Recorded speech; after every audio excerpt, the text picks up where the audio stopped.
Let's talk about purchasing. Purchasing is an activity within procurement. From a business context, we're talking about entering a purchase order within an ERP system, a spreadsheet, or maybe a work order booklet, and sending that to a vendor alongside with a set of terms and conditions that makes that purchase order a legally binding contract between your business and the vendor. Now, on a personal side, if you are calling up that plumber and you need them to come in, that is making a purchase. That in turn is signaling the vendor that they can come and conduct and render the services that are required.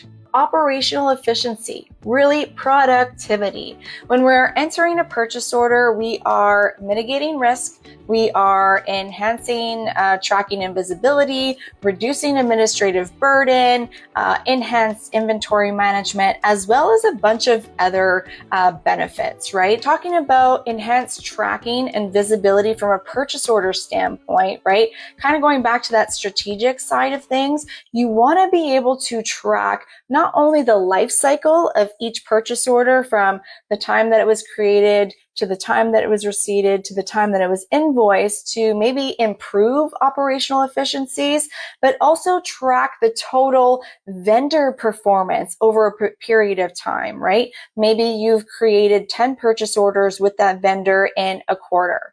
And let's say the vendor was able to comply with half of those purchase orders, where the other half, maybe it was late deliveries, maybe they didn't process the invoice in time for you, and a bunch of other things, right? So you want to make sure that you're able to track not only, again, the purchase order, but also the vendor's performance.